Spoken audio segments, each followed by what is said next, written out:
Título: A inocência que perdi. Capítulo 1: O acidente. Primeiro foi o barulho, um estrondo infernal, logo depois a consciência do acontecido. Meu carro havia colidido em outro. Depois o desespero, o medo, uma vontade de saber se alguém estava machucado. E finalmente, a dor. Havia avançado um sinal vermelho, coisa muito comum na madrugada do Rio de Janeiro. Mas a alta velocidade em que estava foi fatal. Tentava olhar, mas a fumaça que saía do motor do meu carro não deixava. Queria ter informações, mas a consciência me abandonou.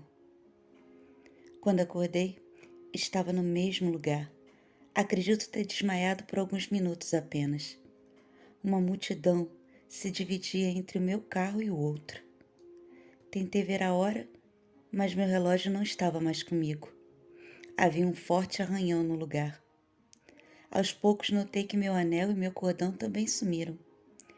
Pensei em abrir a porta, mas não conseguia me mexer. Sentia muito frio, embora estivesse em pleno verão carioca. Minha calça branca estava ensopada de sangue. A dor aumentou e acabei perdendo a consciência. Finalmente as sirenes, as luzes, a salvação. Sentia como se estivesse há dias naquele lugar, embora soubesse que poucas horas se passaram. Um bombeiro se aproximou. Fazia inúmeras perguntas, mas uma delas, em particular, mexeu comigo. Ele queria saber a quem deveria comunicar o acidente. Mãe, pai, um irmão, um marido ou namorado, um amigo. Percebi que não tinha resposta. Eu era sozinha. Não tinha ninguém que pudesse ser chamado ou sequer informado. Minha vida ou morte só interessava a mim. Fui retirada do carro. A porta não abria e foi preciso cerrá-la. Recebi os primeiros socorros e fui devidamente imobilizada. Uma avalanche de informações tumultuava meu cérebro. Olhava tudo e as imagens não faziam conexão para mim. Era como se não estivesse acontecendo comigo. O trânsito fechado, pessoas curiosas, policiais, bombeiros. Um corpo foi colocado ao meu lado no chão. Estava todo coberto. Sabia que estava morto. Tentava descobrir se era um homem ou uma mulher. Nunca fui santa, já fiz muita coisa ruim, mas a culpa que senti naquele momento foi indescritível. Pelo tamanho do corpo, deduzi que seria um homem. Uma criança também foi tirada do carro. Estava muito machucada, chorava muito, gritava, deixando-me perplexa com aquilo tudo. Colocaram-me na ambulância, fechei bem os olhos na esperança de que tudo desaparecesse. Capítulo 2: Separação. Acordei naquele dia com muita dor de cabeça. Havia dormido muito mal. Meus pais brigaram a noite toda e fiquei distraindo meus irmãos menores para que não percebessem nada. Minha casa, em dias de briga, não raros, funcionava de maneira peculiar. De um lado, Dona Dalva e seu Jorge, meus pais, aos gritos, com objetos voadores, sinfonia de coisas quebrando e muito choro. De outro, meus irmãos, Tiago de 6, Arthur de 8 e eu, com verdadeiros shows de mágica, filmes em volume altíssimo, interpretações teatrais, músicas sendo cantadas em um coral em sua potência máxima e muitos risos, falsos, forçados, mas muitos risos. Só havia um pacto, feito sem nenhuma palavra. Um lado nunca poderia invadir o espaço do outro, por mais forte que pudesse ser o motivo. Estava completando 15 anos naquela manhã. Meu pai não dormia em casa há 2 semanas. Acreditava que a data fosse o motivo de sua presença. Com muita dificuldade, arrastei-me até o banheiro. Tentei encontrar alguma novidade trazida pela novidade, mas desisti. Estava exatamente igual ao dia anterior. Só as olheiras eram novas. Acreditava que alguma surpresa estava sendo preparada para mim. O despertador não tocou. Já tinha perdido a hora da escola. Meus irmãos estavam estranhamente arrumados. Sacolas plásticas estavam cheias de roupas e brinquedos. Evitei falar. Esperava receber meus parabéns a qualquer momento. Meus irmãos estavam dentro do carro do meu pai. Tentava entender, mas não queria perguntar nada. Tinha medo da resposta. Resolvi partir para a investigação. Escondi-me atrás da cortina da sala. Sentada no chão, ouvia passos pesados e muito choro. Às vezes um grito de minha mãe quebrava o silêncio. Seu desgraçado, dizia ela, seu ingrato, como pôde fazer isso comigo depois de tudo que lhe dei? Tudo isso por causa de uma mulherzinha qualquer. Você acabou com a minha vida. Meu pai não se preocupava em responder. Ele estava em outro estágio, um em que as palavras já não eram mais necessárias. Era muito estranho para mim ver aquela mulher que sempre se impôs com sua autoridade, sempre arrumada, sempre tão orgulhosa, ali, humilhada, com aparência deprimente, sem amor próprio, sem forças para lutar. Finalmente entendi tudo. Meu pai iria embora, definitivamente, e levaria os filhos com ele. Morávamos em uma cidade chamada Mangaratiba, no estado do Rio de Janeiro. Tínhamos um certo conforto financeiro. Além dos benefícios proporcionados pelo bom emprego de minha mãe, braço direito de um empresário na área de turismo, grande empregador da região, e até alguns meses contávamos também com uma gorda pensão deixada pelo meu falecido avô. O dinheiro de minha mãe sustentava a família e a faculdade de Direito de meu pai, na capital do estado. Mas era seu Jorge que controlava tudo em minha casa. Minha mãe era forte e autoritária com todos, mas com meu pai era completamente submissa. Embora ela fosse a única a gerar renda na época, nenhum alfinete era comprado sem autorização dele. Certamente aquele homem nunca perdoou a mulher por ter sido sustentado. Ele acordava, dormia e fazia suas refeições com seu credor. Pior ainda, não podia pagar com dinheiro. Devia devolver tudo com juros, em amor, atenção e fidelidade absoluta. Não recebia cartas ou telefonemas ameaçadores que pudesse ignorar. As cobranças eram pessoais e diárias. Para um homem orgulhoso como seu Jorge, ouvir da mulher que tudo que tinha havia sido dado por ela era constrangedor. Mas soube ele vingar-se muito bem. Cada centavo naquela casa era controlado por sua mesquinhez. Tinha verdadeira obsessão pelo vil metal. Curiosamente, essa regra só se aplicava em casa, com mulher e filhos. Para esses, nunca comprava presentes, nunca era generoso. Com os amigos nos bares, bancava todas as rodadas de cerveja. Embora com a mulher, pechinchava o valor do refrigerante. Na rua, desperdiçava todo o seu dinheiro. Muitas vezes acreditava ter sido assaltado, tamanha era sua inabilidade administrativa. Mas quando sua mulher pedia para irem à praça para comerem uma pipoca, dizia não poder bancar tais luxos. A resposta a tudo isso foi uma mulher amarga, que se comunicava aos gritos, que descontava nos filhos todas as suas frustrações. Dona Dalva era 10 anos mais velha que seu Jorge. Após o nascimento de seu último filho, notou que não podia mais contar com o vício da juventude. Durante muitos anos foi considerada a mulher mais bonita da região, mas o tempo é cruel e não a poupou. Tudo funcionava bem assim, até que apareceu por lá uma igreja diferente, que prometia curar tudo. Até então todos eram ou se diziam católicos, mas o catolicismo era morno, ameno. Já a nova igreja expulsava demônios, curava câncer e homossexuais. Ao longe ouvia-se o pastor, as músicas e os gritos. Dona Dalva viu na nova religião a salvação de sua união. Acreditava poder curar seu casamento também. Convenceu seu Jorge de casarem-se legalmente, pois assim Deus disse ao pastor que deveriam fazer. Minha mãe não trocou a segurança de sua pensão por um anel barato, comprado por seu Jorge. Ela trocou toda a sua estabilidade financeira por um anel que ela mesma comprou.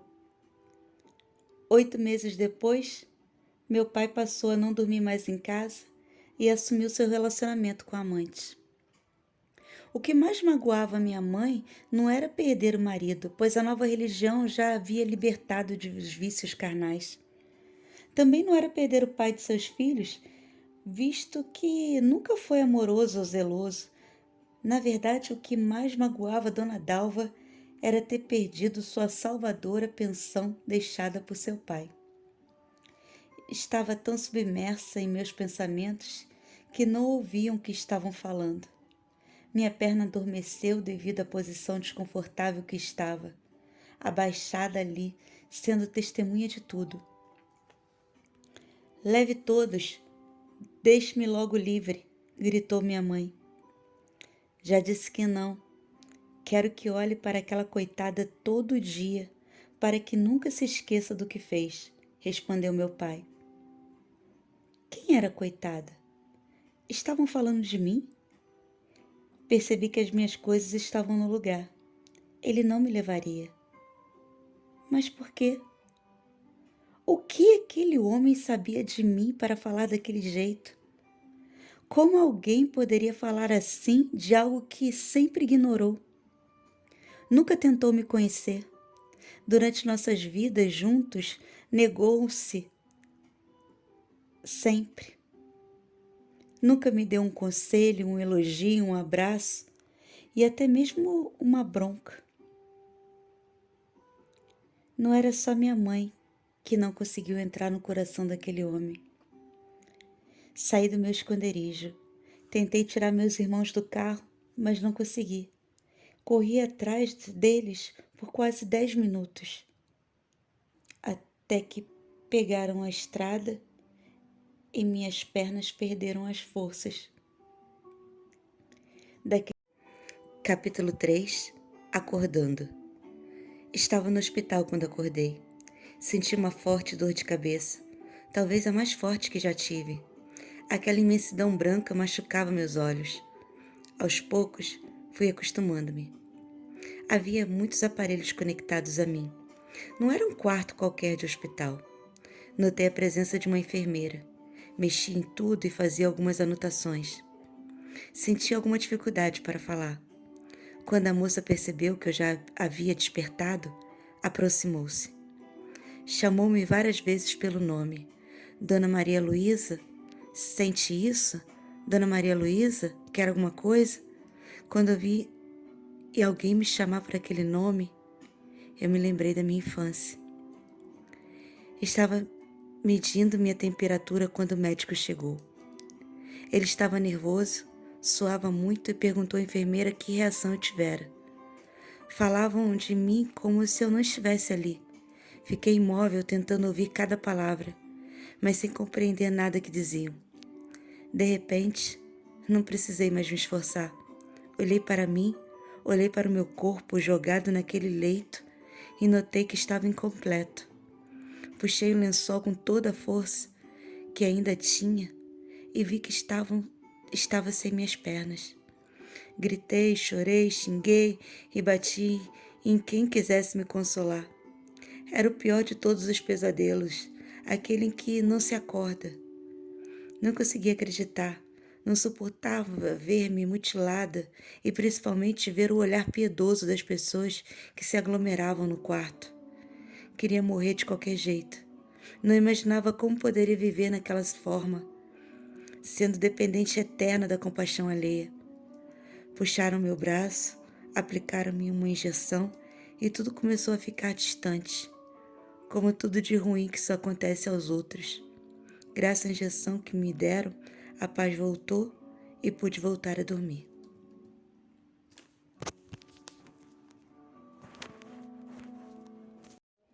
Capítulo 4. Sobrevivendo. Voltei para casa. Encontrei minha mãe caída à porta. Os vizinhos cercavam a casa com curiosidades e comentários. Passei por ela. Não nos falamos. E continuamos assim por dias. Vivíamos mecanicamente. Até que um dia voltamos a nos falar. Fingíamos que nada tinha acontecido, como se eu fosse a filha única daquela mãe solteira. Voltei a frequentar a escola e ela abandonou a igreja. Vivíamos agora da caridade de antigos admiradores de minha mãe. O tempo, que já foi cruel com Dona Dalva, resolveu ajudá-la, amenizando seu sofrimento. Sempre admirei essa capacidade que o tempo tem de diminuir tudo, as dores, as alegrias, fazendo qualquer emoção se sentir ridícula. O tempo e sua ditadura deselegante, dando hora para tudo acabar. Sempre desejei um sentimento eterno, nem que fosse raiva, nem que fosse mágoa, algum sentimento poderoso o suficiente para vencer o tempo. Mas nunca consegui. Todos acabaram e os de Dona Dalva também. Dias, semanas, meses se passaram. Dona Dalva não trabalhava mais. Trocava de namorado constantemente, alternando-os por suas necessidades. Os mantinha somente enquanto eram generosos.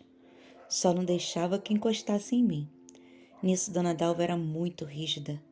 Se algum namorado seu tentasse se aproximar de sua filha, era expulso aos gritos e sua presença não era mais aceita. Todo esse movimento fazia com que nossa casa fosse alvo de constante fofoca da vizinhança. Aos poucos retomei minha rotina. Dona Dalva matriculou-me em uma escola pública, na Serra do Piloto, bem afastada do centro da cidade. Queria evitar comentários maldosos. Não reclamei. Conheci lá uma pessoa que marcaria minha vida. Sempre acreditei que as pessoas que conhecemos são predestinadas a isso. E naquele caso já cheguei a pensar que o inferno em minha casa tinha acontecido para que conhecesse Clara. Em pouco tempo, nos tornamos melhores amigas.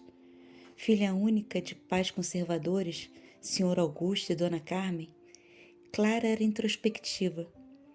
Falava sempre pouco, só olhava para baixo, sempre buscava os cantos de todos os lugares e sofria de baixa autoestima. Parecia que vivia querendo não ser notada, sentia-se confortável sendo invisível. Para isso usava sempre cabelos presos e roupas largas, mas a característica que me ressaltava em Clara era o seu olhar, sempre triste, sempre melancólico, como se carregasse um mar de angústias que só existia dentro dela. Diversas vezes fazia graça para vê-la rir, mas mesmo sorrindo, seu olhar continuava em sua agonia sem motivo. Sua família era pobre, mas muito dedicada. Dona Carmen, mulher sem estudo, desdobrava-se fazendo bolos e salgadinhos que vendia em festas das redondezas. Seu Augusto era aposentado por invalidez. Sofria de diabetes e uma ferida que nunca cicatrizava, feita quando trabalhava na construção civil, o deixou ainda mais calado do que já era. Na ocasião, disseram-lhe que ficaria rico com a indenização. A fortuna não veio, mas com muito esforço viviam com dignidade, nunca deixando que nada faltasse na casa de minha melhor amiga. Tornei-me frequentadora da casa de Clara. Sentia como se tivesse uma família novamente. Não era tratada como amiga, mas como uma irmã. Dona Carmen muitas vezes recriminava minhas roupas, minha maquiagem, meu comportamento. Aquela mulher tinha tanta autoridade sobre mim que bastava um comentário para que eu a obedecesse cegamente. Em certa ocasião, cheguei em casa com uma ideia que parecia brilhante, a mesma que todo adolescente tem, pelo menos uma vez na vida. Pedi a minha mãe para morar com minha amiga.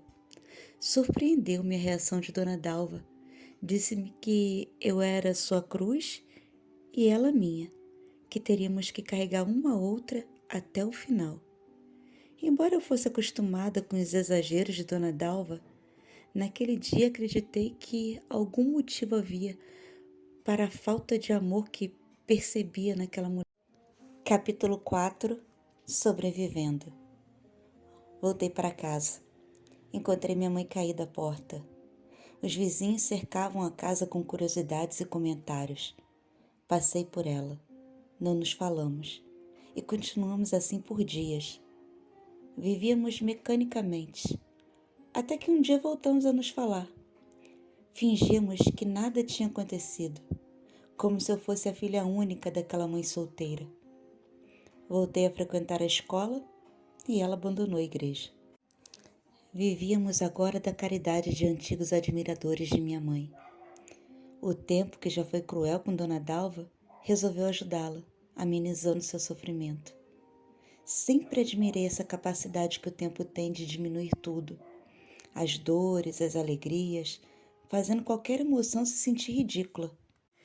O tempo e sua ditadura deselegante, dando hora para tudo acabar.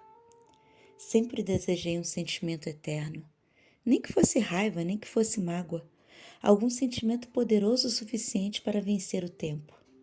Mas nunca consegui. Todos acabaram e os de Dona Dalva também. Dias, semanas, meses se passaram. Dona Dalva não trabalhava mais. Trocava de namorado constantemente, alternando-os por suas necessidades. Os mantinha somente enquanto eram generosos. Só não deixava que encostasse em mim. Nisso, Dona Dalva era muito rígida. Se algum namorado seu tentasse se aproximar de sua filha, era expulso aos gritos e sua presença não era mais aceita. Todo esse movimento fazia com que nossa casa fosse alvo de constante fofoca da vizinhança. Aos poucos retomei minha rotina. Dona Dalva matriculou-me em uma escola pública, na Serra do Piloto, bem afastada do centro da cidade. Queria evitar comentários maldosos. Não reclamei. Conheci lá uma pessoa que marcaria minha vida. Sempre acreditei que as pessoas que conhecemos são predestinadas a isso. E naquele caso já cheguei a pensar que o inferno em minha casa tinha acontecido para que conhecesse Clara. Em pouco tempo, nos tornamos melhores amigas. Filha única de pais conservadores, Sr. Augusto e Dona Carmen, Clara era introspectiva. Falava sempre pouco, só olhava para baixo, sempre buscava os cantos de todos os lugares e sofria de baixa autoestima. Parecia que vivia querendo não ser notada, sentia-se confortável sendo invisível. Para isso usava sempre cabelos presos e roupas largas, mas a característica que me ressaltava em Clara era o seu olhar, sempre triste, sempre melancólico, como se carregasse um mar de angústias que só existia dentro dela. Diversas vezes fazia graça para vê-la rir, mas mesmo sorrindo, seu olhar continuava em sua agonia sem motivo. Sua família era pobre, mas muito dedicada. Dona Carmen, mulher sem estudo, desdobrava-se fazendo bolos e salgadinhos que vendia em festas das redondezas. Seu Augusto era aposentado por invalidez. Sofria de diabetes e uma ferida que nunca cicatrizava, feita quando trabalhava na construção civil, o deixou ainda mais calado do que já era. Na ocasião, disseram-lhe que ficaria rico com a indenização. A fortuna não veio, mas com muito esforço viviam com dignidade, nunca deixando que nada faltasse na casa de minha melhor amiga. Tornei-me frequentadora da casa de Clara. Sentia como se tivesse uma família novamente. Não era tratada como amiga, mas como uma irmã. Dona Carmen muitas vezes recriminava minhas roupas, minha maquiagem, meu comportamento. Aquela mulher tinha tanta autoridade sobre mim que bastava um comentário para que eu a obedecesse cegamente. Em certa ocasião, cheguei em casa com uma ideia que parecia brilhante, a mesma que todo adolescente tem, pelo menos uma vez na vida. Pedi a minha mãe para morar com minha amiga. Surpreendeu-me a reação de Dona Dalva. Disse-me que eu era sua cruz e ela minha, que teríamos que carregar uma a outra até o final. Embora eu fosse acostumada com os exageros de Dona Dalva, Naquele dia acreditei que algum motivo havia para a falta de amor que percebia naquela mulher. Capítulo 5. Novas regras. Acordei me sentindo muito tonta. Retornei de meu descanso forçado ainda mais dolorida. Parecia que havia dormido por anos. Não sabia mais precisar nada sobre mim. O médico foi logo chamado e fiz minha primeira consulta. Era um psicólogo. Aparentava ter uns 60 anos. Barba grisalha, calvo, com cabelos desgrenhados, unhas grandes, altura mediana e acima de seu peso. Vestia um jaleco amarrotado e trazia nas mãos uma prancheta com alguns papéis. Fez-me várias perguntas, mas mantive o meu silêncio. Dessa vez comportei-me melhor. Não fiz nenhum escândalo e também não quebrei nada. Apenas ouvia tudo o que me dizia. Tentava me explicar alguns procedimentos que tiveram comigo. Atualizou-me sobre o tempo que havia passado, cumprimentou-me pela excelente recuperação, falou-me sobre prótese e amenizou ao máximo a situação.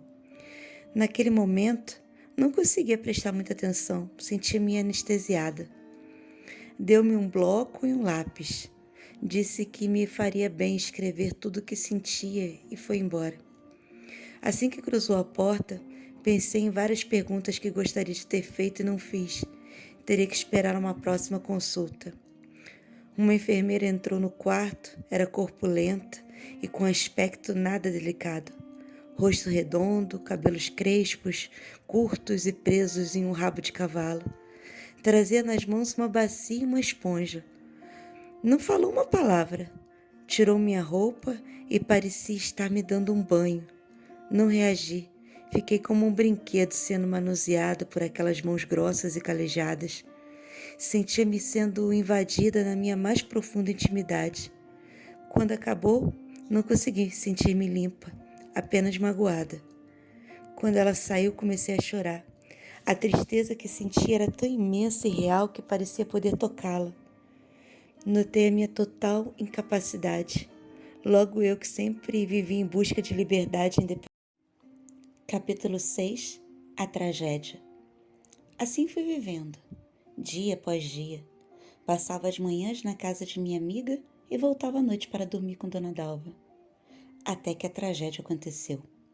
Um admirador de minha mãe apareceu em minha casa. Eu estava sozinha e, como conhecia bem, deixei-o entrar. Em pouco tempo, aquele senhor que mal me encarava na presença de Dona Dalva começou a falar obscenidades. Não sentia raiva, mas nojo. Ignorava seus comentários, mas quanto mais o desprezava, mais inconveniente se tornava. Resolvi expulsá-lo. Chegando à porta, fui derrubada e agarrada por aquele homem. Minha mãe chegou em seguida, e sua reação foi inimaginável. Pegou uma garrafa de vinho tinto que havia comprado e jogou na cabeça do infeliz, que morreu imediatamente. Não conseguíamos acreditar que um golpe daquele, rápido e instintivo, poderia ter matado aquele homem. Ficamos horas olhando aquele corpo, antes tão forte e naquele momento tão frágil. Vimos o sangue se misturando com o vinho. Tentávamos acordá-lo, chorávamos e nos acusávamos. Depois de todos os esforços, ficamos inertes. E por um instante, chegamos a nos sentir cúmplices e até amigas. Observando aquele homem morto, matamos toda a nossa podridão também. Naquele momento, conseguimos ver alguém em uma situação pior que a nossa. O morto se chamava Leonardo e morava na capital do Rio de Janeiro. Já passava dos 50. Era casado e tinha filhos. Conheceu Dona Dalva na praia, em suas férias, e começou um caso extraconjugal. Em alguns finais de semana, aparecia para a tradicional pulada de cerca. Tratava-me como uma filha, sempre com uma frase de efeito que me irritava ao extremo. Se eu chegasse em casa com algum problema, era obrigada a ouvir dele uma frase do tipo: se a vida te dá um limão, faça uma limonada. Embora sempre tentasse me agradar com presentes e mimos, sua simples presença enojava-me. cheirava mal, cultivava uma barba desgrenhada e possuía traços grosseiros. Mas era generoso ao extremo. Somente por isso Dona Dalva o tolerava. Esperamos amanhecer. Chamamos um antigo amigo de minha mãe, que era também advogado, a polícia e alguns vizinhos. Contamos que aquele homem tentava me violentar quando minha mãe chegou e, no desespero daquela situação, atirou-lhe a garrafa como única e legítima defesa. Embora fosse verdade, a história nos soava como falsa, talvez pelas inúmeras vezes que a repetimos. A reputação do homem foi arruinada. A viúva nem chorava a morte do marido. Resolveu enterrá-lo ali mesmo para não ter mais trabalho e dar mais explicações. Os filhos viraram-lhe as costas durante o enterro e aprendi naquele dia a importância. Capítulo 7. Buscando respostas. Já não sentia tanta dor. Funcionários do hospital entravam e saíam do quarto onde eu estava instalada. Notei a frequência de 3 enfermeiras.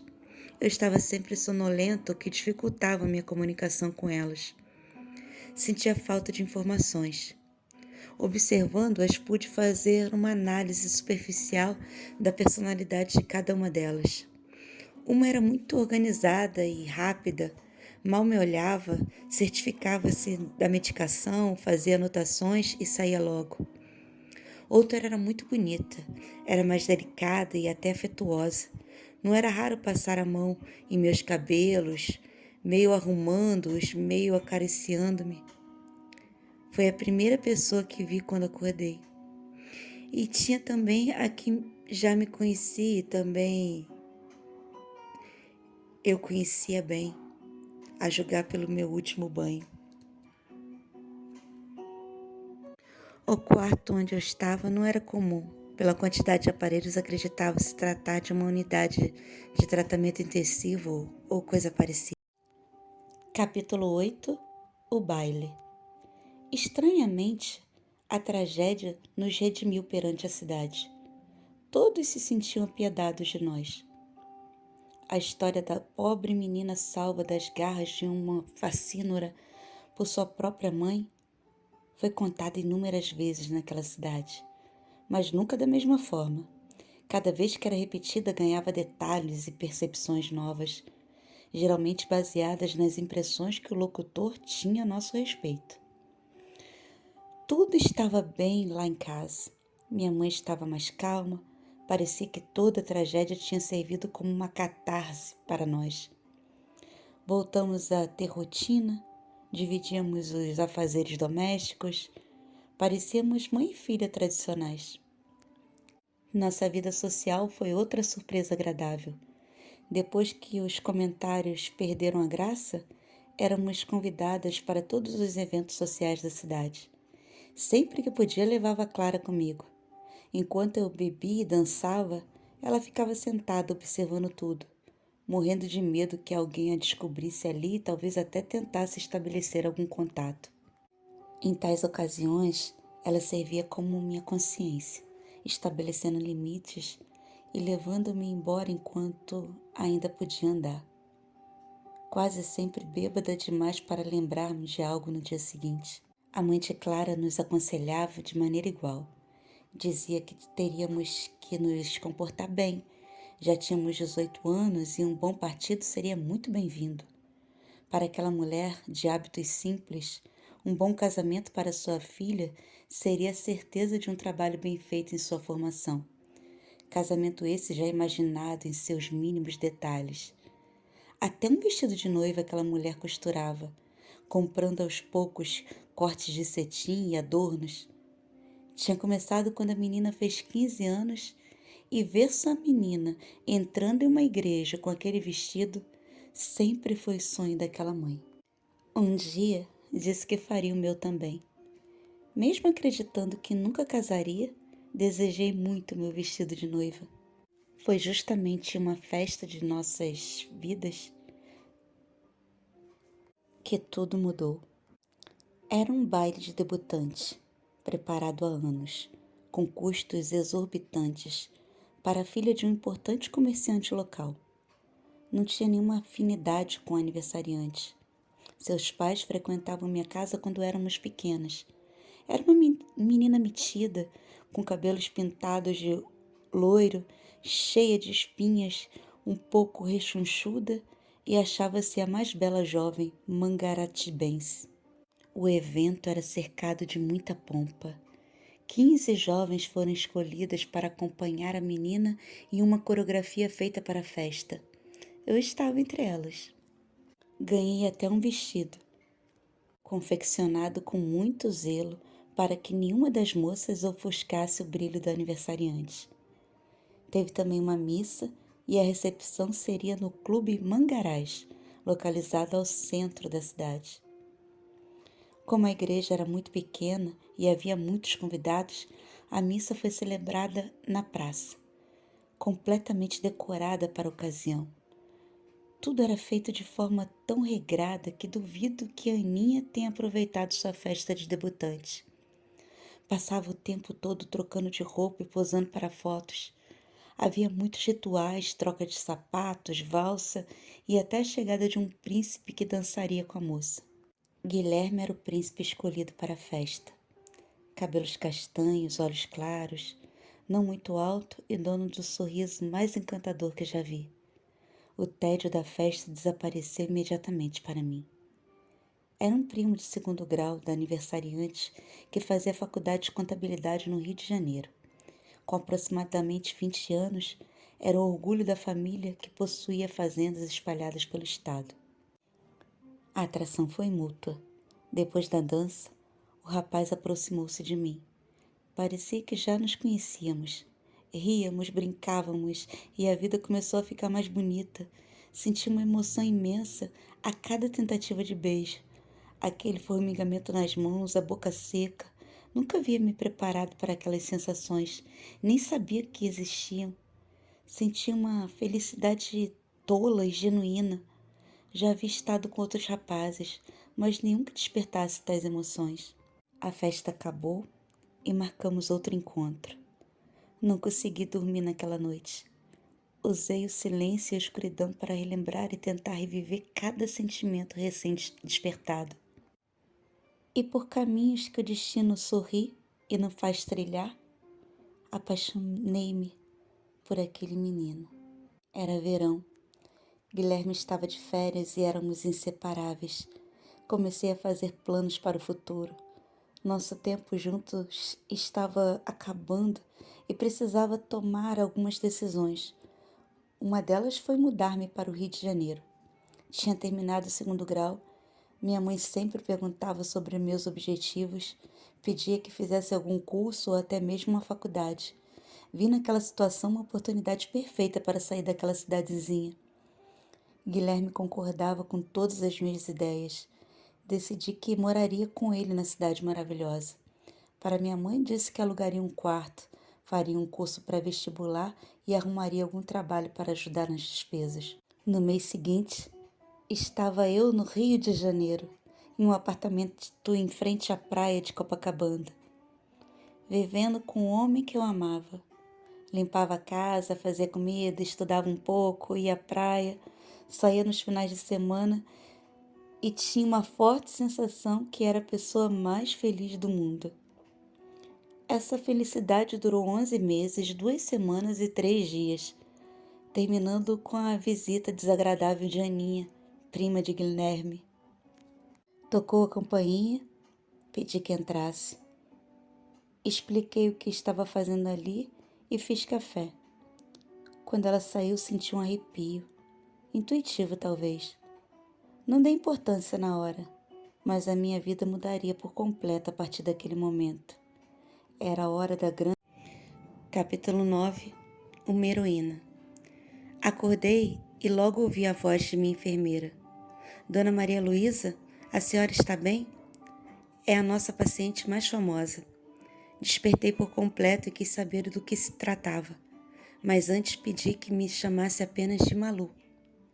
Nem em meus sonhos teria imaginado o que estava prestes a ouvir, e a enfermeira ainda foi bastante generosa nos detalhes. Contou-me que meu carro havia colidido em outro, que tinha sido roubado. O assaltante morreu no local. Era um foragido da justiça, um condenado que fugiu da prisão. Lá cumpria pena por vários crimes, entre eles assaltos e roubos. O bandido assaltou uma família que voltava de uma festa de aniversário. O pai e a mãe foram rendidos em um sinal fechado, a menos de 1 quilômetro do local do acidente, e foram obrigados a sair do veículo. A filha do casal, de apenas 7 anos, estava dormindo no banco traseiro. O pai da menina tentou tirá-la do carro, mas não conseguiu. A menina sofreu apenas ferimentos leves com a colisão. Pelo tamanho do acidente, foi considerado um milagre não ter se ferido gravemente. Fiquei sabendo também que os pais da menina costumavam ligar para o hospital em busca de notícias minhas. Consideravam-me uma heroína, embora lamentassem o que tinha me ocorrido. Eram gratos por ter, mesmo que involuntariamente, tirado sua filha das mãos daquele marginal. Obviamente não pensariam assim caso a menina tivesse se ferido gravemente.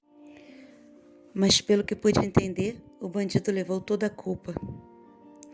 Disse-me também que por vários dias jornalistas não saíam do hospital, buscavam informações, queriam algumas fotos e minha identificação. Também ansiavam por saber a identificação da pessoa que estava comigo. Não conseguia entender o que diziam, não havia sentido. Quem estava comigo? Capítulo 10. Sozinha. Tudo desmoronou rapidamente. No dia seguinte à visita de Ana, os pais de Guilherme chegaram e exigiram minha expulsão imediata do apartamento. Mal pude pegar minhas roupas. Sentia-me uma criminosa. Aparentemente não estava à altura daquele rapaz.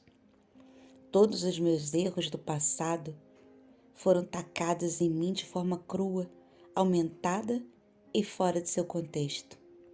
Fui embora sem olhar para trás. Era orgulhosa e sabia que o jogo tinha acabado e eu havia perdido. Sua família planejava para ele um casamento com sua prima de segundo grau, Ana. A jovem sempre manifestou interesse pelo rapaz e seria uma escolha perfeita, já que sua família contava com grande prestígio na região. Voltei para casa. Esperava um escândalo por parte de minha mãe, mas não aconteceu. Ela estava fraca e parecia não ter forças nem para brigar. Dona Dalva estava doente e minha presença seria muito bem-vinda. Passava os dias cuidando dela e não via melhora alguma. Os médicos da região não conseguiam diagnosticar a doença. Só sabiam que se agravava a cada dia. Não tínhamos telefone, naquela época poucos tinham. Era difícil procurar ajuda fora da cidade. Os médicos diziam que eu teria que ir para a cidade do Rio de Janeiro. Só assim ela receberia o tratamento adequado. Mas não tínhamos dinheiro suficiente e tampouco Dona Dalva aguentaria a aventura. Guilherme me escrevia a cada 3 dias. Dizia-se apaixonado, mas meu orgulho estava ferido demais para que eu restabelecesse contato.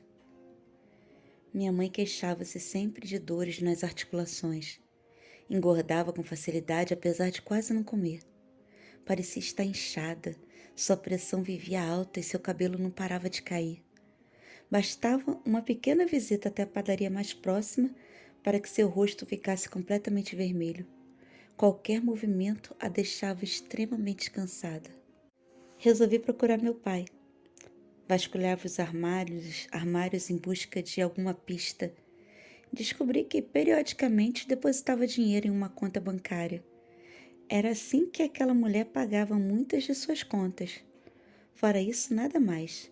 Nenhuma carta pedindo ou dando informações sobre filhos. Nenhum cartão de Natal ou aniversário. Nada que me fizesse localizá-lo. Fui ao banco na expectativa de obter um endereço ou um número telefônico, mas foi inútil. Tínhamos muito pouco dinheiro. Comecei a trabalhar como caixa em uma farmácia local. O emprego era fácil, embora me fizesse passar o dia inteiro fora de casa, fazendo com que minha mãe ficasse muito tempo sozinha. Também conseguia descontos em medicamentos, infelizmente muito utilizados em minha casa. Desisti de meu pai. Em um feriado fui ao Rio de Janeiro e procurei Guilherme. Depois de tanto tempo pensei estar livre daquela paixão, mas estava enganada. Muita coisa havia mudado desde o dia em que nos vimos pela última vez. Sua mãe praticamente morava em seu apartamento. Suas despesas eram controladas, não tinha liberdade e até aquele encontro foi feito secretamente. Não fiquei surpresa, já entendi um pouco sobre aquela família. Por isso, tive uma ideia enquanto voltava para Mangaratiba. Procurei o pai de Guilherme, que não quis me receber. Mas eu tinha uma pilha de cartas de seu filho nas mãos. Bastou deixar uma com o porteiro daquela mansão para que aquele senhor me deixasse entrar. Seu Antônio era alto, gordo, cabelos grisalhos e profundamente arrogante. Propus uma troca. Não me aproximaria mais de seu filho e ele cuidaria para que minha mãe tivesse o melhor tratamento médico que o dinheiro pudesse pagar. O acordo foi aceito imediatamente. Deixei lá minhas cartas de amor e no dia seguinte, uma ambulância buscou minha mãe em casa. Pedi licença no trabalho e a acompanhei. Fomos para uma clínica particular na Barra da Tijuca, bairro nobre do Rio de Janeiro. Lá minha mãe fez uma bateria de exames. Ficamos lá alguns dias. Fui chamada a um consultório. O médico parecia falar outro idioma. Dizia que o exame de urina apresentou um número elevado de proteínas. Também havia poucas células vermelhas em seu sangue e seu diagnóstico mais provável seria um estágio avançado de uma doença autoimune chamada lúpus. Nunca tinha ouvido aquele nome antes. Minha mãe ficou internada. Como eu já era maior de idade, autorizei todo o tratamento que ele disse que seria eficiente. Fui embora. Voltaria na próxima semana. No caminho, aqueles nomes estranhos me acompanharam e sentia-me envelhecida. A semana passou lenta e sem notícias. Preferi assim. Sempre ouvi dizer que notícias ruins chegam depressa e não saber nada me enchia de esperança. Voltei ao hospital. Procurei o médico de minha mãe. Ele disse que ela não reagiu bem ao corticoide e que havia iniciado um tratamento com antimaláricos, imunossupressores. Mais palavras difíceis para minha viagem de volta. Pediram que mantivesse contato durante a semana. Mal pude ver minha mãe. Respirava com a ajuda de aparelhos, estava acordada, não falava, mas tinha um adeus no olhar. Minha relação com aquela mulher sempre foi confusa, com altos e baixos e muitas brigas, mas vê-la sofrendo despertou-me um amor que eu nem imaginava que pudesse sentir. Quis desesperadamente uma intimidade com minha mãe. Nunca lhe contei segredos, tampouco ela buscou sabê-los. Nunca tentei imitá-la, nunca nos divertíamos juntas. Só que intimidade não se pega na marra, não se combina, não surge do nada como arco-íris depois da chuva. Intimidade é um bicho arisco que só aparece quando se sente à vontade para isso. Não chorei, queria passar tranquilidade. Despedi-me daquela mulher frágil, muito diferente daquela que me criou. A viagem para casa foi muito lenta. Não parava de pensar que poderia ter demonstrado mais carinho e falado do meu amor, mas teria que aguentar mais uma semana. 3 dias depois, seu Antônio apareceu na farmácia. Seu corpo imenso cobriu o sol que estava baixo. Bastou olhá-lo para que um arrepio corresse pelo meu corpo. Eu já sabia o que tinha acontecido, mesmo antes daquele homem informar-me que já havia providenciado a remoção do corpo para o cemitério de Muriqui. Abraçou-me com um jeito de pai que há muito precisava. No dia seguinte, enterrei minha mãe. Muitas pessoas foram, Durante toda a cerimônia, mantive uma certeza infantil que minha família apareceria, mas não aconteceu. Eu não chorava, apesar de minha tristeza. Sentia-me profundamente sozinha. Isolei-me por algum tempo. Recebia visitas de vizinhos curiosos que eu atendia ainda no portão. Minha casa estava cheia de lembranças que enchiam meu dia. Dona Carmen e Clara eram as únicas pessoas que ultrapassavam a barreira que criei em torno de mim. Cuidavam-me, eram a família que eu tanto procurava. Dona Carmen dava-me conselhos, era uma mulher baixinha, com mãos habilidosas, cabelos crespos e curtos, que falava ininterruptamente. Ficava o tempo todo na cozinha, preparando seus quitutes, sua principal forma de demonstrar amor. Clara era calma, quieta, bem diferente de sua mãe. Recebia também periodicamente a visita de Guilherme, sempre pela madrugada, para que não fôssemos vistos juntos. Ficávamos abraçados até amanhecer. Não tinha vontade de mais nada. Nunca contei o acordo que havia feito com seu pai. Não tinha mais importância e não queria afastá-lo de mim. Passava os meus momentos de solidão pensando. Não queria passar a vida atrás do balcão de uma farmácia. Queria ter mais segurança financeira. Já conhecia bem a importância do dinheiro. Até que um dia tive a ideia que mudaria de vez meu futuro. Era simples e pareceu-me possível. Só precisaria de uma enorme manipulação para realizá-la. E saber que não tinha nada a perder me deu coragem. Eu sabia que Guilherme não poderia casar-se comigo, mas casar-se com sua prima de segundo grau talvez não fosse necessário. Caso encontrasse uma moça honesta, de boa família e se apaixonasse, poderia enfrentar sua família sem consequências maiores. Clara poderia ser essa moça. Não teriam o que argumentar contra ela. Pesava sobre a menina o fato de ser pobre, mas talvez fosse possível que a família aceitasse aquela união. Para Guilherme, disse que se casando com Clara, estaria de fato comigo. Viveria na casa deles, escondida. Poderíamos realizar nosso sonho de ficarmos juntos. Para Clara, disse que um casamento, mesmo que falso, seria a única maneira de sair da casa de seus pais sem gerar brigas. Em pouco tempo poderia pedir o divórcio e viveria no Rio de Janeiro. Lembrei que conversávamos muito sobre isso, em sermos independentes e livres. Dona Carmen era muito rígida com sua filha, chegando a impedir que realizasse muitos de seus desejos só para protegê-la. A sorte foi lançada. Entrei no jogo novamente, e dessa vez tinha tudo para ganhar. Foi fácil convencer Guilherme. Estava muito apaixonado. Acredito que o tempo que nos afastamos criou nele uma obsessão por mim. Como aquelas crianças que sempre conseguem tudo o que querem e acabam se apegando ao brinquedo proibido. Já Clara foi mais difícil. Parecia não entender meu plano e explicá-lo várias vezes irritou-me. Foi penoso convencê-la. Quando parecia ter conseguido, voltava a ela, apegando-se a todos os detalhes, sem importância.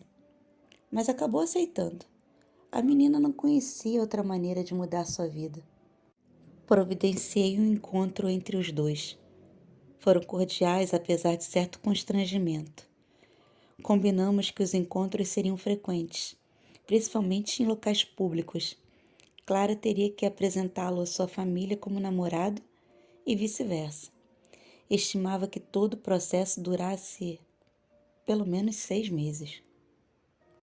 O plano seguiu sem complicações. Dona Carmen estava radiante com seu novo genro.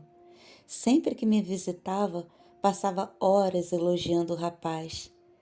Clara também estava diferente. Em pouco tempo desabrochou. Estava sempre com unhas pintadas, cabelos arrumados e trajava vestidinhos lindos feitos por sua mãe. Passou a frequentar lugares bonitos e a nova aparência era fundamental. Guilherme passava todos os finais de semana em Mangaratiba, mas nunca paramos de nos ver. Passeava com Clara durante os dias e passava as noites comigo. A família de Guilherme foi outra agradável surpresa. Reagiu mal no início, mas logo aceitou. A sorte foi uma grande aliada do meu plano. Na época em que Guilherme deveria iniciar seu namoro com Ana, esta foi vista com 2 rapazes em atitude muito suspeita na casa de seus pais, quando os mesmos não estavam. O boato correu de boca em boca, coisa muito comum em cidade pequena, onde todos se conhecem. E a moça já não parecia merecedora de tão nobre rapaz. Outra surpresa boa foi que o seu Antônio, pai de Guilherme, foi amigo de infância do pai de Clara. Na ocasião, os dois jogavam bola em um campinho de futebol próximo, à praia de Bicuí, onde ainda moleque passava suas férias de verão.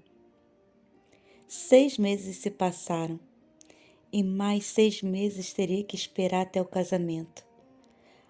Afastei-me de Clara e sua família gradualmente. Não queria despertar suspeitas e tornar-me um empecilho para o casal. Capítulo 11. Cansada. Desejei não acordar, mas não fui atendida.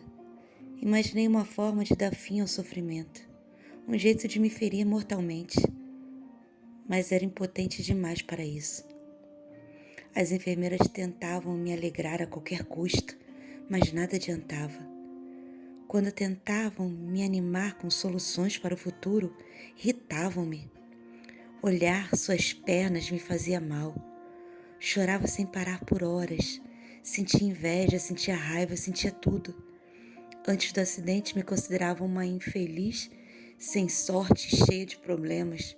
Mas aquilo sim era uma situação lamentável. Nenhum problema anterior era comparável. Percebi que sofri muito a vida toda por coisas pequenas demais. Não conseguia permanecer quieta na cama. Gemia e gritava. Minha cabeça doía. Precisava de informações. Perguntava o que tinha acontecido e respondiam que eu lembraria de tudo com o tempo. Mas lembrar de quê? De quem? Aplicaram-me um tranquilizante. A paz que nunca consegui estava chegando. Capítulo 12. O casamento. O casamento estava próximo, um grande evento.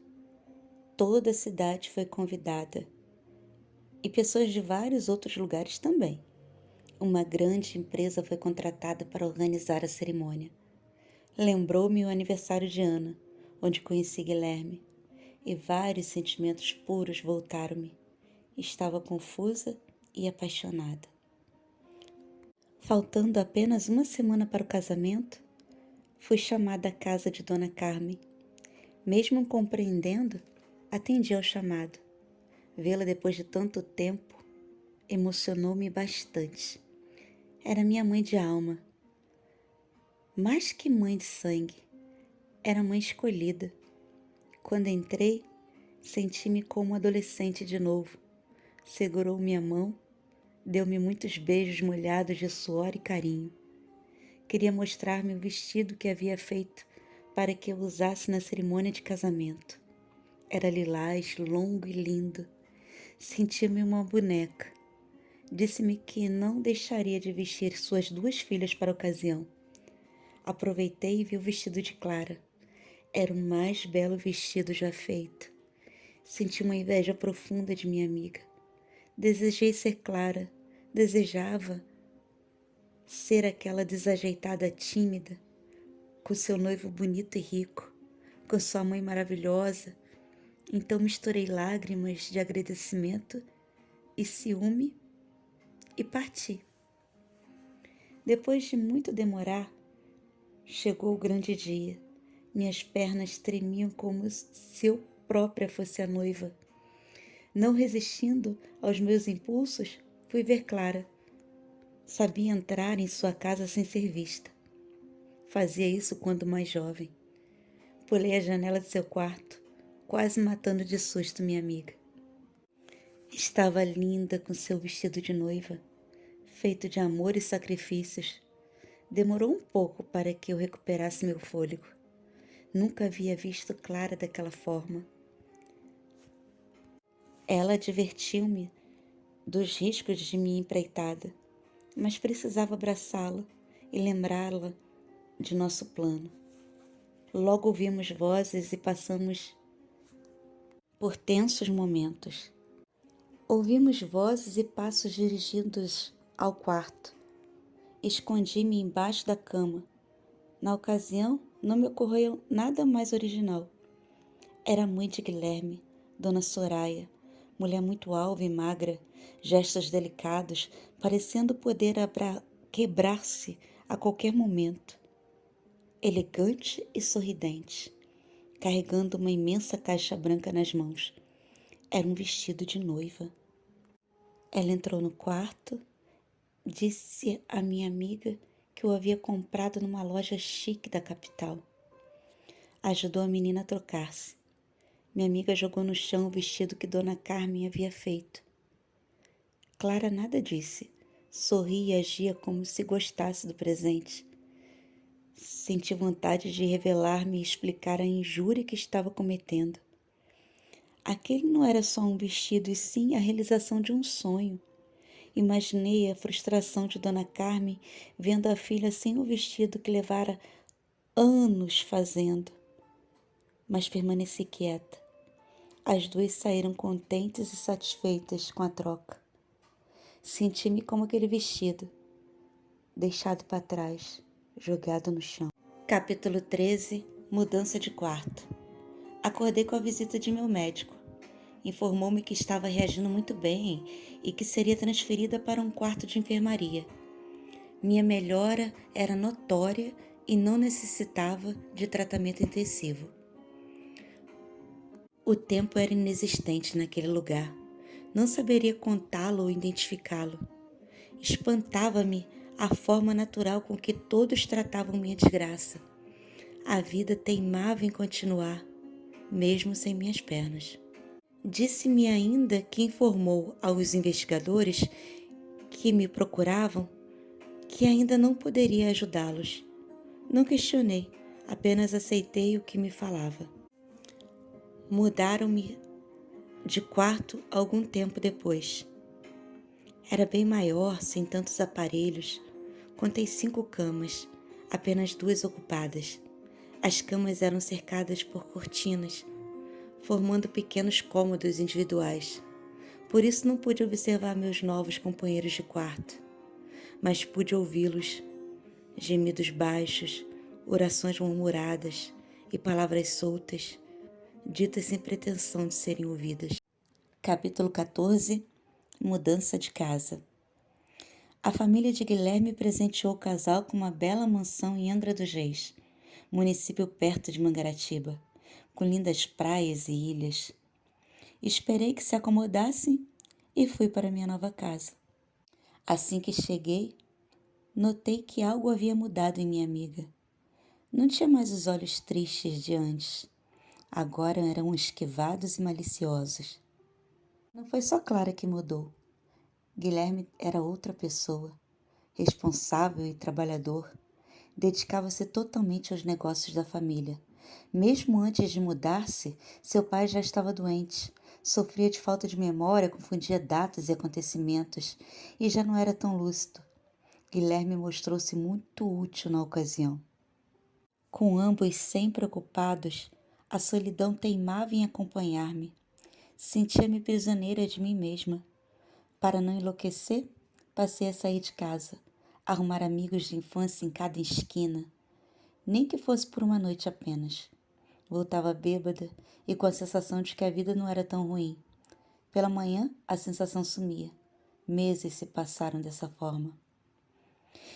Sempre que tentava me divertir, Guilherme era informado por Clara e cobria-me de críticas e cobranças. Parecia querer vigiar-me à distância. As brigas eram inevitáveis e cada vez mais comuns. Constantemente, eles viajavam juntos, despertando em mim muito ciúme. Em certa ocasião, um acontecimento mudou completamente meu destino. Clara salvou-me de um afogamento. Chegando em casa, encontrou-me na piscina, inconsciente, depois de ter bebido muita água. Praticou os primeiros socorros, agrediu-me com palavras e tapas e levou-me para o hospital. Passei toda a noite fazendo exames. Quando recebi alta, recebi também uma grande notícia. Eu estava grávida. Assim que cheguei do hospital, recebi uma visita.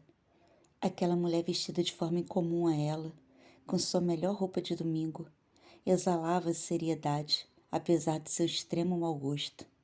Seus cabelos presos com predominância de fios brancos denunciavam o envelhecimento da mãe de Clara. Não havia desde o casamento. A maneira como cruzou a sala, sem deter-se a Clara ou a mim, fez-me perceber o tom da conversa, mesmo desconhecendo o assunto. Dona Carme sentou-se e mandou que fizéssemos o mesmo. Não conseguia concentrar-me o suficiente para ouvir tudo o que dizia, mas entendi exatamente o que queria. A mulher, que eu amava como se fosse minha mãe, dizia que eu havia me tornado intolerável, que minha presença na casa de sua filha e genro já não seria possível. Tentei defender-me, contar-lhe toda a história, mas era constantemente interrompida. Ela não queria saber minha versão dos fatos. Já tinha a versão de Clara, que lhe era bem mais agradável. Relembrou-me cada carinho que me havia feito, cada cuidado em momentos difíceis e até cada prato de comida, como se tudo fosse um pagamento antecipado pelo único trabalho que eu teria de sair da casa de Clara e de seu marido, para que finalmente pudessem ser felizes. Olhei para Clara de maneira crua, como se a visse pela primeira vez. Esforcei-me para enxergar a menina pura de minha infância, mas ela não estava mais ali. Clara tornou-se maliciosa e manipuladora. Mesmo sabendo o absurdo da situação, levantei-me e fui arrumar minhas malas. Não podia dizer não àquela mulher. Clara foi sábia. Nenhum grito seu, nenhum argumento, por melhor que fosse, teria o mesmo efeito que um pedido de Dona Carme. Enquanto catava minhas coisas pela casa, minha mente enchia-se de dúvidas. Sabia que nosso relacionamento havia mudado, mas nunca imaginei que Clara nutria por mim sentimentos tão ruins. Pensei que a chegada de uma criança pudesse nos aproximar, mas apenas me revelou o atual caráter de minha amiga. Pensei na reação de Guilherme ao descobrir minha gravidez. Com tantas brigas, não sabia mais prever suas atitudes. Era desesperador guardar cada objeto meu. A sensação de segurança, de medo de não conseguir sozinha cuidar daquela criança. Sentia-me incapaz de viver longe dali. Fingindo precisar de ajuda, chamei Clara ao quarto. Implorei que mudasse de ideia. Expliquei que Guilherme teria que conhecer seu filho, mas Clara, antes indecisa e insegura, rebatia todos os meus argumentos com rapidez. Quando eu tentei lutar por minha permanência, ela me mostrou um trunfo ainda maior que Dona Carmen. Um exame seu de gravidez. Ela dizia estar esperando um filho de Guilherme.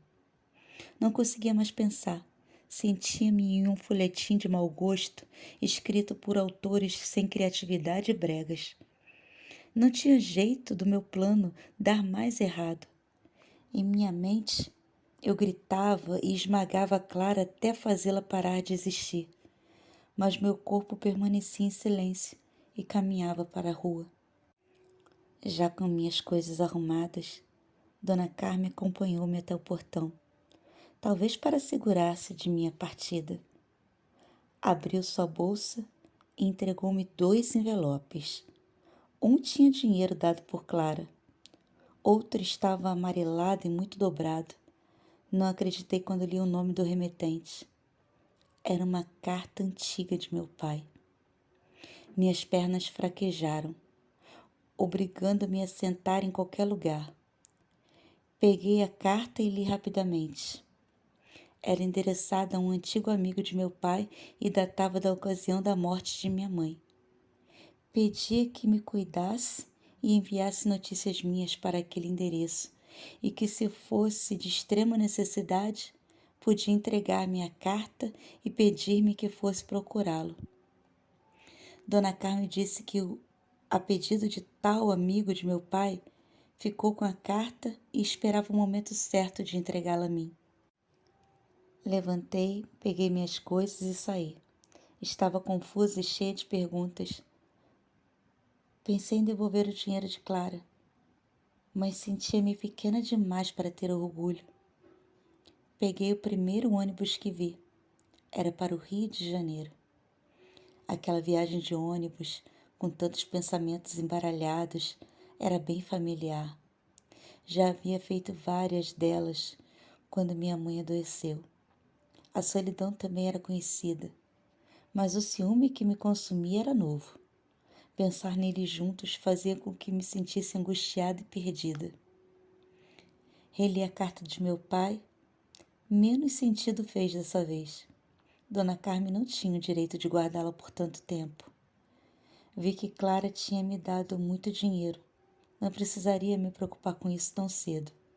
Tentei imaginar como teria conseguido acumular tamanha importância. Mas nada me ocorreu no momento. Aluguei um apartamento em Copacabana. Quis facilitar caso Guilherme me procurasse, mas nunca procurou. Ficaria lá até o fim da gravidez. O apartamento já era mobiliado, o que facilitou bastante aqueles dias. A maternidade ficava próxima também.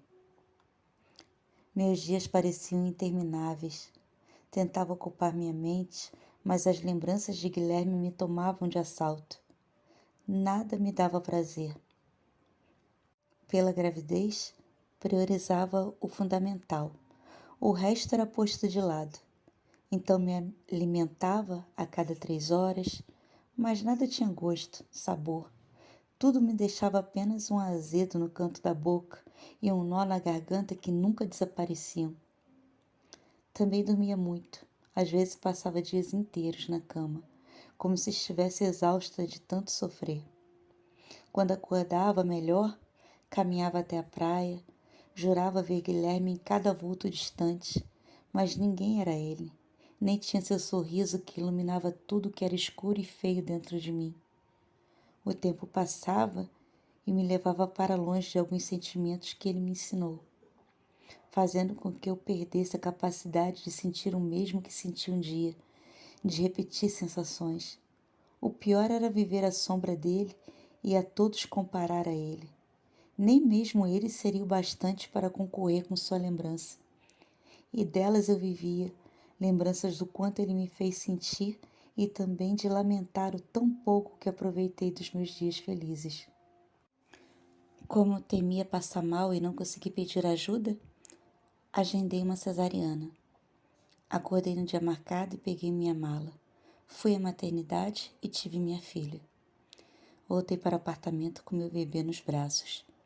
Meu dinheiro já estava acabando e não imaginava como sustentaria nós duas. Então tomei a decisão mais difícil de minha vida. Abriria a mão de minha filha. Peguei a carta de meu pai e usei todo o dinheiro que tinha para encontrá-lo. Ele estava no estado de Alagoas. Mas a viagem de avião exigia um registro de minha filha.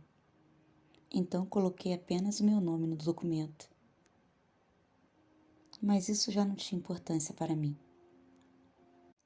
Mas a escolha de seu nome atormentava-me. No último instante, escolhi Mel. Tamanha sua doçura. Não foi difícil achar o endereço de meu pai.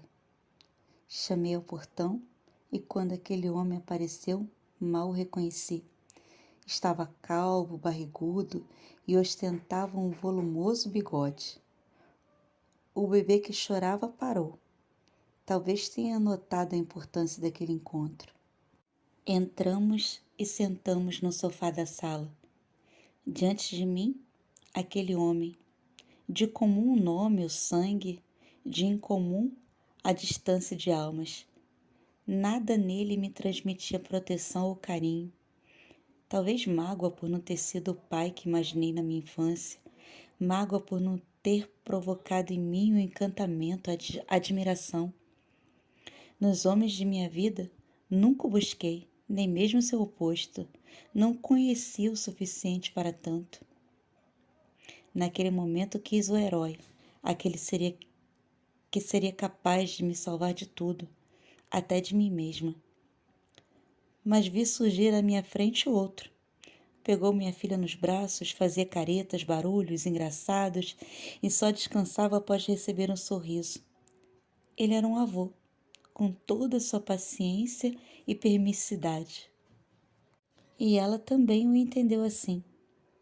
Em segundos criaram laços que em toda a minha vida não criei. A pequena o tinha nas palmas de suas minúsculas mãos. Não se conheceram, apenas se identificaram. Ele obediente de suas vontades, ela sua dona. Perguntei pelos meus irmãos. Adorei ouvir suas histórias e ver suas fotos. Tiago cursava a faculdade de Direito e Arthur era militar. Contei o final triste de minha mãe e o vi chorar pela primeira vez. Reuni forças, expliquei minha situação e pedi que ficasse com minha filha. Ele concordou sem questionar. Disse ainda que eu poderia buscá-la quando quisesse. Estranhei a rapidez com que aceitou tudo. Talvez sentisse alguma culpa por ter me abandonado. Capítulo 15. Meu pai. Era dia de consulta com meu psicólogo. Disseram-me que seria uma das últimas pelo hospital, que em breve receberia alta e só o veria caso tivesse vontade. Queria contar sobre minha infância, coisa que nunca havia feito antes. Queria que um estranho ouvisse minhas histórias mais íntimas. Ele chegou. Estava atrasado e soava mais do que o costume. Parecia ainda mais desleixado. Perguntei se poderíamos conversar um pouco. Ele puxou uma cadeira e respondeu que eu poderia falar o que quisesse. Nesse momento, contei sobre tudo o que ouvi de meu pai em nosso último encontro. Meu pai me contou que era de uma família humilde, que teve que parar os estudos para trabalhar e ajudar nas despesas da família. Morava em Muriqui, distrito que pertence a Mangaratiba. Trabalhava como vendedor em uma loja de material de construção em uma cidade vizinha chamada Itaguaí. Lá morava também Luísa, que ele dizia ser a jovem mais bela e inteligente que já conheceu. Começaram a namorar quando ele tinha 16 e ela 14 anos. Ele disse que conheceu Dalva quando fez 18 anos e seus amigos organizaram uma festa em Mangaratiba para comemorar. Ele e outros jovens bebiam em um bar quando Dalva entrou e logo foi desejada por todos. Embora todos a quisessem, apenas meu pai chamava sua atenção. E depois de relutar um pouco, lembrando-se de Luísa, acabou por ceder aos encantos da mulher bem mais velha que ele. Marcaram mais alguns encontros naquele mês, mas sentindo-se culpado e temendo ser descoberto por Luísa, disse a Dalva que não queria vê-la mais. Ela não aceitou sua decisão. Passou a segui-lo, descobriu seu endereço e constantemente fazia escândalos ao seu portão. Ameaçava contar tudo à sua namorada caso não pudesse vê-lo mais. Ficaram assim por quase um ano, até que Luísa revelou estar grávida. Dalva enfureceu-se quando soube que os jovens se casariam o mais rápido possível.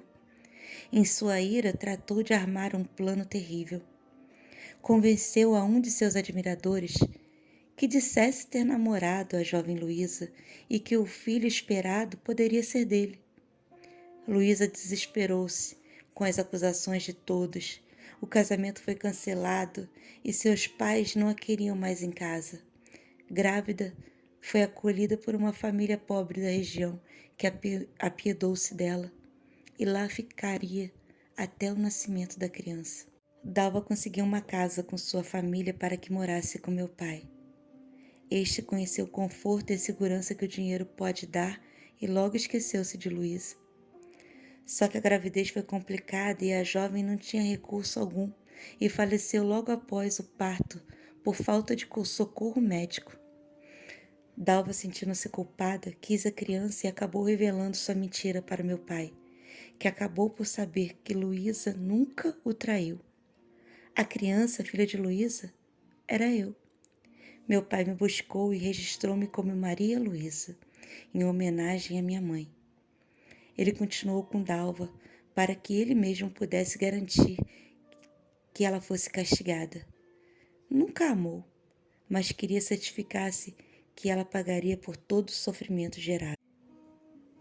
De mim nunca conseguiu se aproximar, sentia culpa, mas principalmente minha presença o fazia lembrar-se de minha mãe.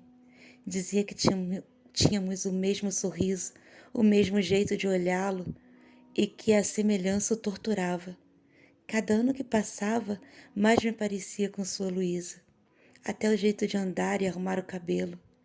Quando se separou-se de Dalva, resolveu me deixar para que não enlouquecesse vendo-me crescer. Dalva, mesmo não sendo minha mãe, criou-me até a morte. Nunca esquivou-se da responsabilidade. Para aquela mulher, a única maneira de se redimir pelo seu erro era punindo-se todo dia com a minha presença, que a fazia lembrar-se de sua maldade. Quando parei de falar, o psicólogo perguntou-me por que eu sentia que Dalva não era uma mãe. Ele queria saber o que eu sentia em relação a tudo que contei. Não sabia o que responder. Talvez raiva, talvez mágoa.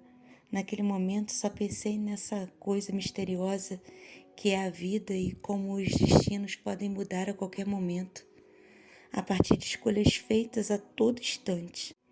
Ele aprontou-se para ir embora. Chegou até a porta e voltou. Segurou minha mão e perguntou-me se eu não queria falar do acidente. Eu apertei sua mão, olhei em seus olhos e perguntei se ele não queria me falar do acidente. Ele respondeu que preferia ouvir. Capítulo 16. Novos planos. Recomecei minha vida novamente, sem dinheiro, sozinha e sem vontade alguma para isso. Voltei para o Rio de Janeiro. Dessa vez fui para o subúrbio. Aluguei uma kitnet em um bairro chamado Campo Grande, zona oeste da cidade. Nesse período, trabalhei em diversos lugares, na maior parte do tempo com vendas. Tinha poucas contas e ficava satisfeita em conseguir pagá-las ao final de cada mês. Algumas vezes, vi em mim o que tanto criticava em Dona Dalva. Fingia amar coitados que me trouxessem algum benefício financeiro. Passei alguns anos atrás do balcão que me pagasse mais. Não fiz amigos, não criei raízes, apenas vivia de forma que conseguisse me sustentar. Graças à luta pelo pão de cada dia, quase não restava tempo para lastimar minha falta de sorte. Vivia tão cansada que até lamentar me custava. Os dias voavam e quando não trabalhava apenas queria descansar. No início, quis juntar dinheiro, economizava cada centavo, alimentando a esperança de um dia poder sustentar Mel.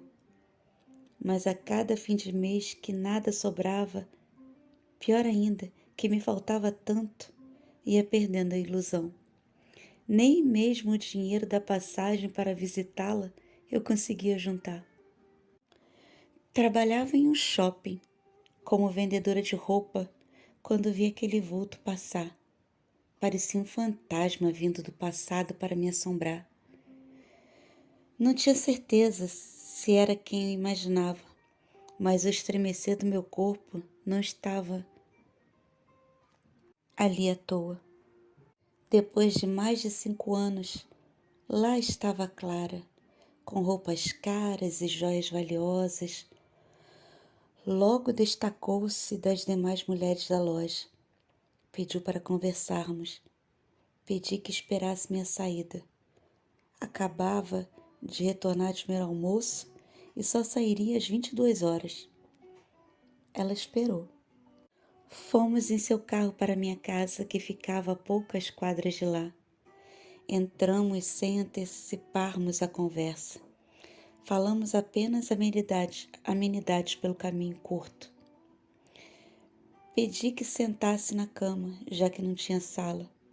Também avisei que não tinha nada para oferecer. Já que passava os dias no trabalho, acabava por fazer minhas refeições por lá mesmo. Ela então segurou minha mão com força e pediu para que sentasse ao seu lado. Quando sentei, ela começou a chorar copiosamente. Pedia perdão, falava de seu arrependimento e explicou que me procurava há anos, que havia contratado até mesmo um detetive para me encontrar. Disse que precisava de minha ajuda, que apenas eu poderia salvá-la. Contou sobre sua vida com Guilherme desde o dia que foi embora. Falou que ele gostou de se ver livre de mim, mas não a quis mais. Que até o filho que ela esperava ele rejeitou e uma das brigas acabou fazendo com que Clara abortasse. Levava mulheres para sua casa e lá ficavam sem se preocuparem com sua presença, que bebia e sempre agredia física e verbalmente sua esposa. Eu não conseguia imaginar Guilherme daquela forma, mas não me importava mais com nada que me falava. Também não conseguia ver como poderia ajudá-la. Perguntei por que não foi embora e ela parou de chorar. Respondeu que não abriria mão do nosso sonho tão facilmente. Estranho ouvir nosso sonho. Não sei se era o cansaço, mas pouco entendia do que falava. Explicou que casou-se com separação de bens e não viveria com pensão depois de tudo que aguentou. Perguntou-me sobre meu bebê. Contei que era uma menina e que havia deixado com meu pai. Ela disse que eu deveria buscá-la e pediu para me ajudar a criá-la. Pegou um envelope com endereço e uma chave dentro. Disse que comprou uma casa para mim e que podia me mudar quando quisesse. Abriu uma maleta de dinheiro e mandou que eu comprasse um carro e fosse embora daquela kitnet. Eu concordei com tudo. Não tinha nada a perder. Até então só tinha acumulado dívidas. Capítulo 17. A visita. Era dia de visita. Ouvi vozes. Uma enfermeira me examinou e disse que minha visita não pode ficar e que voltaria na próxima semana para me buscar, já que provavelmente receberia alta. Estremeci. Tentei falar, mas faltou-me voz.